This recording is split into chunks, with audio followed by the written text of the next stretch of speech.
성탄절을 하루 앞둔 성탄주일, 오늘도 하나님께 예배하러 나오신 여러분들을 주님의 사랑으로 환영하고 축복합니다. 우리 옆에 계신 분들과 이렇게 인사하겠습니다. 메리 크리스마스. 한 번 더 하겠습니다. 메리 크리스마스. 사랑하는 성도 여러분, 스포츠 선수는 최선을 다하여 경기를 임합니다. 그래서 좋은 성적을 거두기 위해서 그렇죠.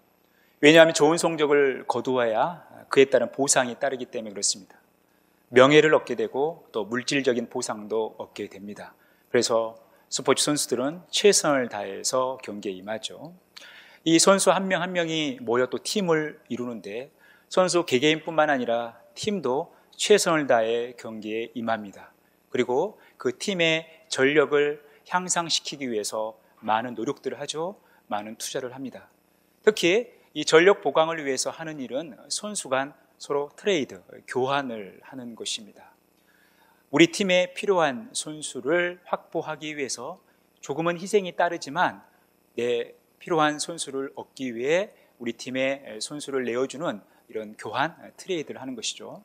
그런데 선수들끼리 트레이드를 하는데 굉장히 몸값이 매우 높은 선수들이 있지 않습니까? 그런 선수들끼리 대형 트레이드가 이루어집니다. 우리는 그것을 빅딜이라고 이야기를 하죠. 이 빅딜이라는 말은 그야말로 말 그대로 큰 거래라는 이 경제 용어입니다. 특정 분야 사업의 경쟁력을 높이기 위해서 대기업 간에 이루어지는 사업 부분의 교환을 말하는 것이 바로 이 빅딜입니다.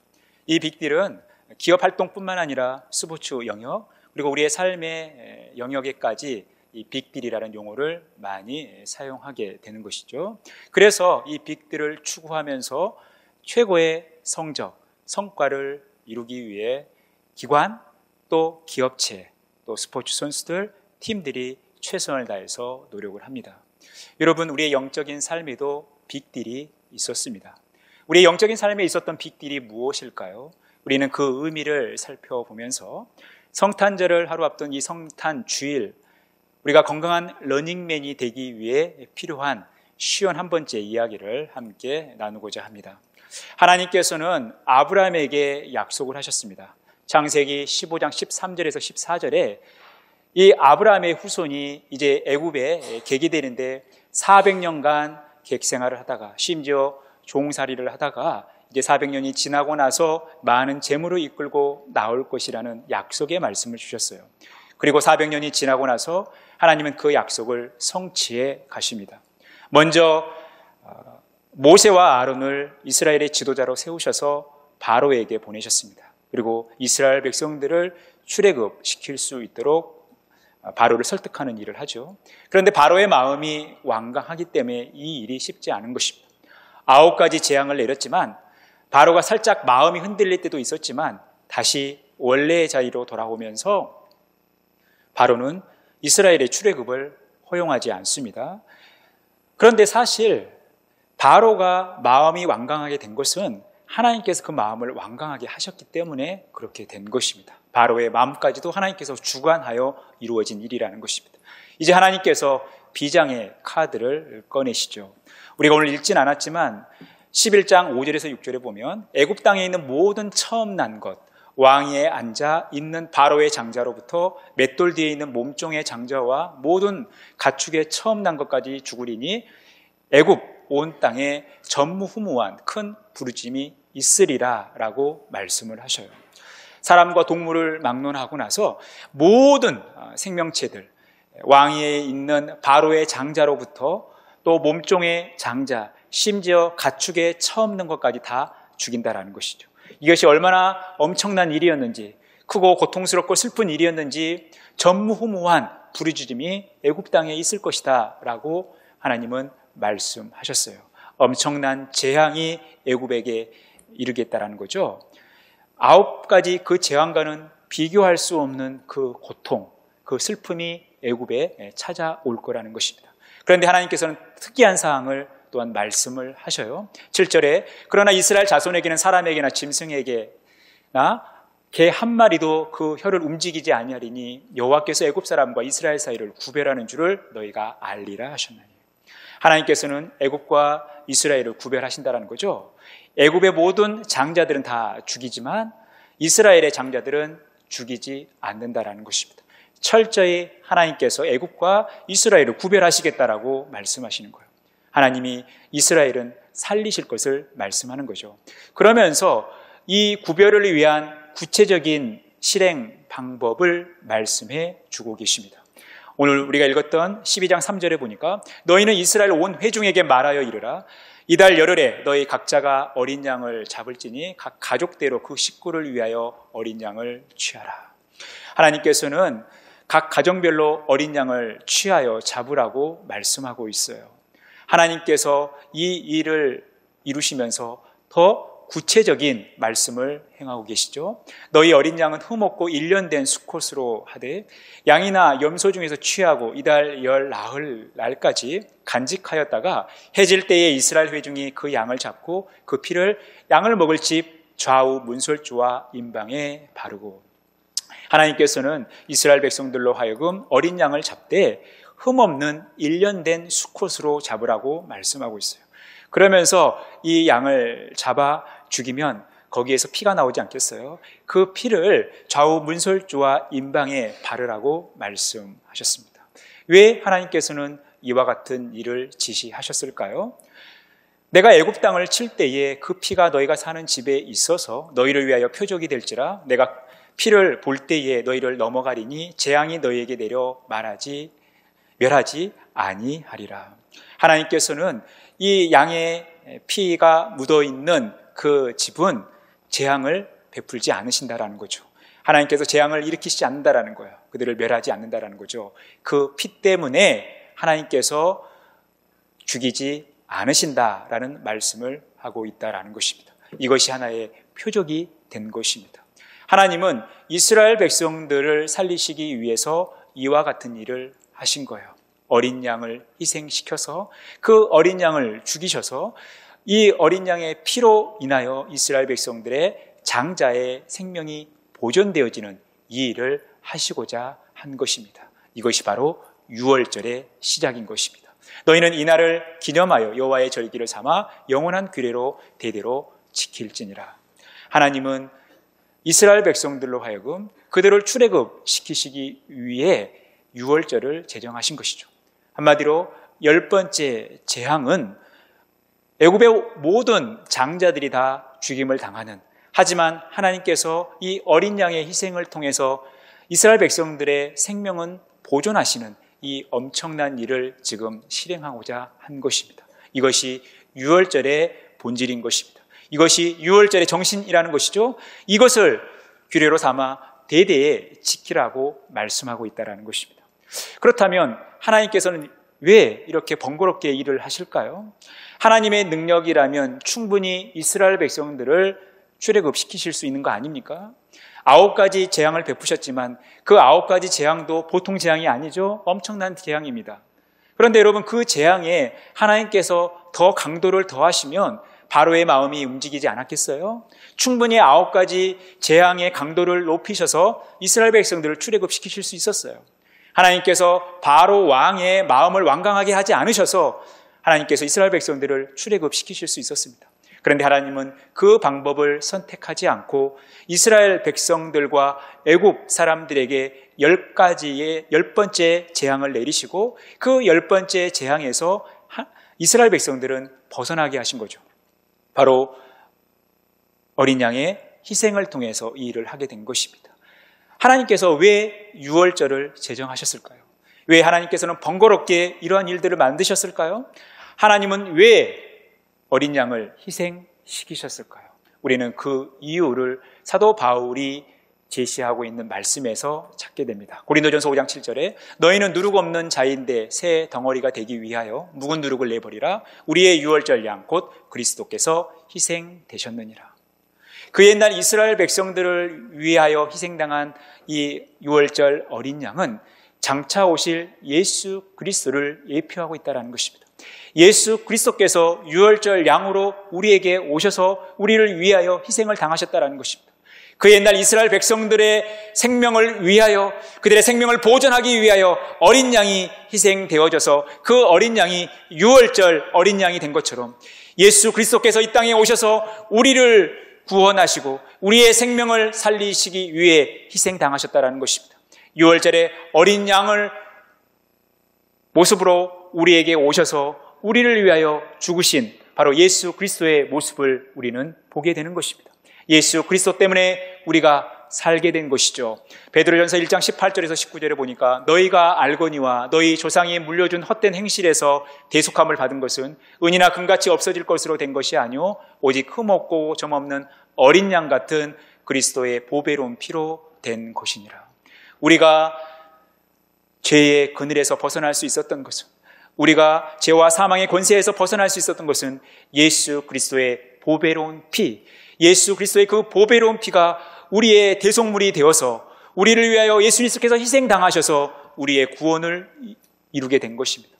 바로 이스라엘 백성들에게 하나님께서 유월절을 제정하시고 또 10번째 재앙을 내리시고 어린 양을 희생시키셨던 것은 장차 우리 인류를 위해 어린 양, 유월절 어린 양으로 오신 예수 그리스도를 미리 보여주시기 위해 이 일들을 행하셨다라는 것입니다. 여러분, 예수 그리스도께서 우리를 위하여 그렇게 희생을 당하신 것입니다. 예수 그리스도께서 우리를 위하여 대속물이 되어주신 거예요. 그렇다면 예수 그리스도께서 우리를 위하여 대속물이 되신 것이 무엇을 의미하냐라는 것입니다. 오늘 4절에 보니까 그 어린 양에 대하여 식구가 너무 적으면 그 집의 이웃과 함께 사람 수를 따라서 하나를 잡고 각 사람이 먹을 수 있는 분량에 따라서 너희 어린 양을 계산할 것이며, 지금 이스라엘 백성들을 위한 희생의 어린 양을 계산하고 있죠. 여기서 계산이라는 말이 등장하고 있습니다. 계산이라는 말이 등장했다는 것은 여기에 지금 거래가 있었다는 것이죠. 하나님과 이스라엘 백성들 사이에 일종의 거래가 된 것입니다. 거래가 이루어진 거예요. 이 어린 양을 통해서, 흠없는 순결한 어린 양을 통해서 하나님과 인간 사이에 거래가 이루어졌다는 것입니다.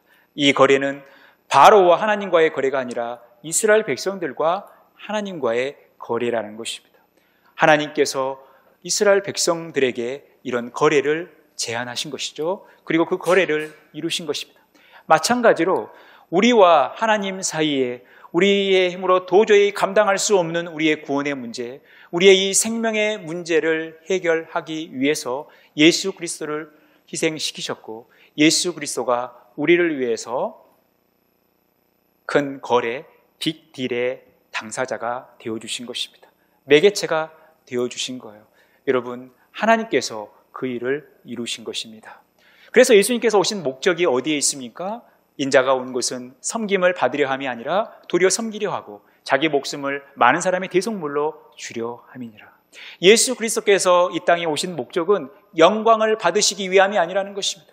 영광을 취하심이 아니라 우리를 섬기는데 자신의 목숨을 많은 사람들의 대속물로 주시기까지 우리를 섬기시기 위해 이 땅에 오셨다는 것입니다.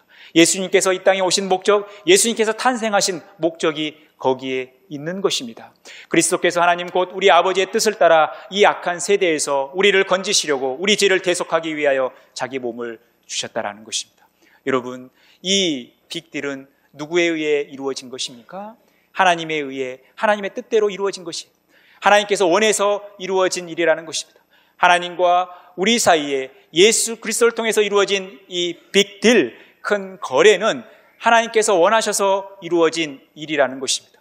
하나님께서 원하셔서 예수 그리스도께서 우리를 위하여 대속하셔서 우리의 구원을 이루신 거예요. 우리가 하나님께 나아가는 하나님의 자녀, 하나님의 백성이 된 것입니다. 여러분, 그리스도 예수 안에 있는 속량으로 말미암아 하나님의 은혜로 값없이 의롭다 하심을 얻은 자 되었습니다. 여러분, 우리는 하나님의 은혜로 이 빅딜에 참여하고 있다는 것입니다. 우리는 값없이 의롭다 하심을 얻었다라는 것입니다. 우리가 그 대가를 지불하지 않았다라는 것입니다. 우리가 그 어떤 것도 희생하지 않았다라는 것입니다. 전적으로 하나님의 은혜로, 하나님의 희생으로 된 것이죠. 여러분, 이런 거래가 세상에 또 어디 있겠습니까? 여러분, 지금 하나님과 우리 사이에 빅딜이 이루어졌어요. 큰 거래가 이루어졌습니다. 그러면 여러분, 누가 이익이에요? 누가 손해입니까? 우리가 이익이잖아요. 우리는 어떤 대가도 지불하지 않았습니다. 어떤 희생도 하지 않았어요. 하지만 하나님은 독생자를 아끼시지 않고 심지어 죽이시기까지 이 거래에 찾아오셨다는 것입니다. 하나님은 손해를 보시면서 우리에게 이 거래를 제안하셨고 또 이 거래를 친히 이루신 것입니다. 여러분, 우리에게 있어서는 안 되는 일이지만 우리의 자녀들이 인질로 잡혀 있다고 생각을 해보십시오. 이 사실을 안 부모님들은 어떻게 했어요? 수단과 방법을 가리지 않고 인질로 잡혀 있는 우리의 자녀들을 구출하려고 하지 않겠습니까? 여러분, 돈을 계산합니까? 돈을 계산하지 않아요. 그 돈에 욕심을 내지 않습니다. 어떤 돈을 지불해서라도 내 자녀를 인질에서 벗어나게 해주고 싶은 거예요. 그런데 상황이 어려워져서 도저히 힘든 상황이 되었을 때 우리의 부모님들은 우리의 자녀들을 위해서 무엇까지 제안합니까? 차라리 내 자식을 내주고 나를 잡아가라. 내가 차라리 대신 죽겠다라는 제안까지 하는 것이 이 땅의 부모님들의 마음 아닙니까? 그 부모님들의 마음보다 더 큰 하나님께서 우리에게 그런 빅딜을 제안하신 거예요. 그리고 그것을 이루신 것입니다. 그러니 여러분, 이런 빅딜은 세상 어디에도 없는 빅딜이라는 것입니다. 하나님께서 우리를 위해서 그렇게 손해를 보시면서까지 우리의 구원을 이루신 거예요. 여러분, 예수 그리스도께서 우리에게 그렇게 오신 것입니다. 예수 그리스도의 탄생은 그런 의미를 가지고 있는 거예요. 우리의 힘으로 도저히 하나님께 나아갈 수 없고 우리의 힘으로는 도저히 사망에서 벗어날 수 없지만 우리 주 예수 그리스도께서 우리를 위하여 희생을 당하셔서 우리의 생명을 구원하신 것입니다. 우리에게 영원한 생명을 주신 거예요. 그러기 위해서 예수님께서 이 땅에 오신 성탄절을 우리가 이미 경험하였고 이제 다시 오실 예수 그리스도를 기다리는 그러한 모습으로 우리가 서 있는 것입니다. 그러니 우리가 예수 그리스도를 기다리면서 어떠한 삶의 태도를 가지고 살아가야 되느냐? 고린도전서 6장 19절에서 20절입니다. 너희 몸은 너희가 하나님께로부터 받은 바 너희 가운데 계신 성령의 전인 줄을 알지 못하느냐? 너희는 너희 자신의 것이 아니라 값으로 산 것이 되었으니 그런즉 너희 몸으로 하나님께 영광을 돌리라. 여러분, 우리는 성령의 전이라는 것입니다. 하나님의 집이라는 거예요. 이제 더 이상 우리 자신의 것이 아니라는 것입니다. 우리의 인생은 내가 주인이 아니라는 것입니다. 하나님께서 예수 그리스도라는 이 대가를 지불하면서 값으로 사셨기 때문에 우리는 하나님의 소유가 된 것입니다. 우리는 하나님의 거룩한 성전으로서 그에 걸맞는 삶을 살아가라는 거죠. 하나님의 영광을 위하여 살아가라는 것입니다. 우리가 무엇을 생각하든지 우리가 어떤 언어 생활을 하든지 어떤 행동을 하든지 하나님의 영광을 위하여 하라는 것입니다. 우리가 하나님의 영광을 위하여 살아가는 것이 하나님께서 우리를 위하여 이루신 이 빅딜에 참여하는 우리의 삶의 태도라는 것입니다. 너희는 값으로 사신 것이니 사람들의 종이 되지 말라. 형제들아, 너희는 각각 부르심을 받은 그대로 하나님과 함께 거하라. 이제 우리는 마귀의 종이 되어서는 안 된다는 거예요. 사람들의 종이 되어서도 안 된다는 것입니다. 우리의 신앙생활은, 우리의 믿음의 길은 사람을 즐겁게 하는 것이 아니라 하나님을 즐겁게 하고 하나님을 기쁘시게 하는 삶이라는 것입니다. 우리가 늘 하나님과 함께하는 삶을 살아가라는 거죠. 예수 그리스도께서 그 일을 위하여 이 땅에 오신 것입니다. 그러니 보라, 처녀가 잉태하여 아들을 낳을 것이요 그 이름을 임마누엘이라 하셨으니 이를 번역한즉 하나님이 우리와 함께 계시다 함이라. 예수 그리스도께서 인간의 몸을 입고 이 땅에 오신 것은 하나님께서 우리를 위하여 수고하시고 우리와 함께 하시면서 우리로 하여금 영원한 생명으로 인도하시는, 늘 우리와 영원토록 함께 하시는 하나님임을 보여주기 위해서 그 표적으로 예수 그리스도께서 인간의 몸을 입고 이 땅에 오신 것입니다. 여러분, 이것이 성탄절의 의의인 것이에요. 예수님께서 이 땅에 오신 목적은 분명합니다. 우리를 위해서 오셨다라는 것입니다. 우리의 구원을 위해서 오셨다라는 거예요. 우리가 하나님의 자녀로 온전히 살아갈 수 있도록, 하나님의 거룩한 백성으로 살아갈 수 있도록 그 일을 이루시기 위해 예수님께서 이 땅에 오신 것입니다. 우리는 그러한 심정으로 성탄절을 기다리는 것이죠. 그렇지만 엄밀하게 이미 우리는 성탄절을 수년째 경험하고 있습니다. 우리는 이미 오신 예수 그리스도를 바라보면서 장차 다시 오실 예수 그리스도를 바라보며 살아가는 것입니다. 이것이 우리가 이 땅에 살아가는 삶의 의미인 것이죠. 이제 우리가 장차갈 천상에서의 모습에 우리가 어떤 모습으로 나타나는가, 사도 요한은 천상에서의 모습을 이렇게 기록하고 있어요. 또 내가 보니 보라, 어린 양이 시온산에 섰고 그와 함께 14만 4천이 서 있는데 그들의 이마에는 어린 양의 이름과 그 아버지의 이름을 쓴 것이 있더라. 사도 요한이 천상에서의 그 환상을 봅니다. 그런데 거기에 14만 4천 명이 있어요. 여기서 말한 14만 4천 명은 신천지에서 이야기하는 구원받은 그들의 숫자가 아닙니다. 상징적인 14만 4천, 구원받은 우리 모두의 모습이라는 것입니다. 어린 양이 시온산에 서 있고 그와 함께 14만 4천 구원받은 하나님의 백성들이 서 있다라는 것입니다. 이루 다 헤아릴 수 없을 만큼의 엄청난 구원받은 하나님의 백성들이 서 있는데 그 이마에는 어린 양의 이름과 그 아버지의 이름이 써 있는 것입니다. 그 이름 속에, 그 이마에 예수님의 이름이, 하나님의 이름이 기록됐다라는 거예요. 그러면 이것이 무엇을 의미하는가? 앞서 계시록 7장 4절에 보면 내가 인침을 받은 자의 수를 들으니 이스라엘 자손의 각 지파 중에서 인침을 받은 자들이 14만 4천이니 바로 14만 4천 명의 그 이마에 이름이 써져 있다는 것은 그들이 인침을 받았다는 것이죠. 한마디로 도장이 찍혀 있다는 것입니다. 여러분, 우리가 왜 도장을 찍습니까?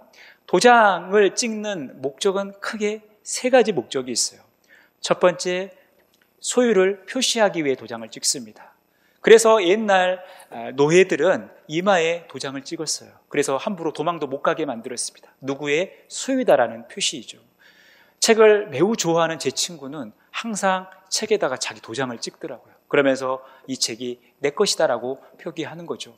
동물도 특정 부위에 도장을 찍어서 주인의 소유임을 표시하는 것입니다. 그래서 누구도 그 물건을 훔쳐가지 못하게 하는 것이죠. 두 번째, 도장을 찍는 이유는 보호하기 위해서예요. 우리가 보통 서류를 인봉하는 일들이 있죠. 인봉하면서 마지막에 하는 건 뭡니까? 봉인하고 나서 도장을 찍지 않습니까? 그러면서 함부로 이 안에 있는 내용물을 볼 수 없습니다 라고 그 내용물을 보호하는 것입니다. 세 번째, 도장을 찍는 이유는 사실을 증명하기 위해서 도장을 찍죠. 우리가 서류에 도장을 찍을 때는 이것이 사실입니다, 이것을 증명하는 것입니다. 여러분, 천상에서 하나님의 구원받은 백성들의 이마에 예수님의 이름, 하나님의 이름이 써져 있다는 것은, 그들이 인침을 받았다는 것은 이제 우리가 하나님의 소유가 되었다.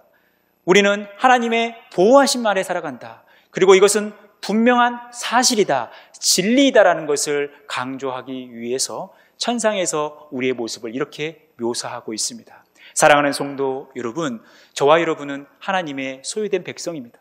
우리의 삶의 주권은 하나님께 있는 것입니다. 더 이상 내 인생의 주인이 내가 아니라 하나님이 우리 인생의 주인이 되셔서 우리의 삶을 선하게 인도해 가신다라는 것입니다.